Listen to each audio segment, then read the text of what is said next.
There are a few ways to purify outsourced water, and which method to use depends on where you are, or specifically on which climate zone you are. So the simplest way to purify water is to use special tablets containing chlorine. It's as simple as putting them into water and waiting for half an hour. These tablets will kill all viruses, bacteria and pathogens that can be found in water, and they are best if you're going to some tropical climate zones.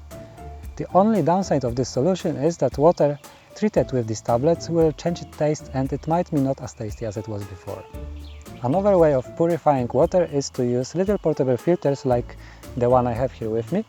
So this is a Sawyer portable water filter, and if you're interested how it works, just check out my other video about EPC in Germany. So these filters are really good because they're inexpensive and they will take care of all the bacteria and pathogens. Unfortunately, they will not filter out the viruses, so if you're in a virus danger zone, then I don't think it's the best way to rely on them only. Finally, we can also boil water, and this is probably the most reliable method to get rid of all the viruses, pathogens and bacteria, as I done here in my pot. The rule is to boil water for at least 1 minute on low altitudes and for 3 minutes if you're above 2000 meters in altitude. The downside of boiling water is of course the time it takes to set up all the gear, like here my portable stove with the gas bottle, not to mention that you have to carry it with you all the time. So of course these are not all of the possible ways that you can use to purify water. There are also UV filters, as well as you can desalt water if you're on the sea. That all depends on the conditions and what you can take with you. And now, since we already have our water purified, let's think how we can transport it on our way, because we of course don't want to purify and gather our water every time that we need to drink, right? So let's teleport to studio. So I have 4 different bottles with me here, and let's quickly go through them. So the most popular choice usually would be the normal plastic bottles found in any grocery store. However, the problem is that they are the problem for environment here, so this is also why I don't have one of them. But we can easily replace it with one of these durable 3-ton bottles. So this is a 1-liter bottle, it's pretty light. It's actually not heavy at all, it's about 150 grams. I think this is the lightest bottle that I have here with me. It's pretty durable, it's transparent as you can see, and it's not flexible, which might be an issue. It's one of the best choices for a trek.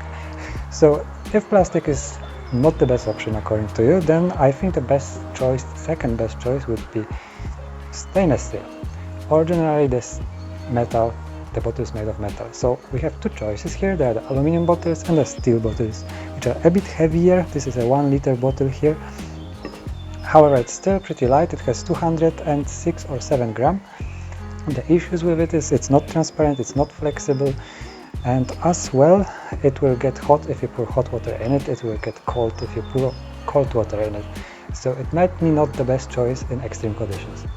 But in that case we can switch easily to a thermos, which will do perfectly in hot and cold conditions. It will keep your water warm or cold, depends on whether it's hot or cold, for about 6 to 8 hours and even longer.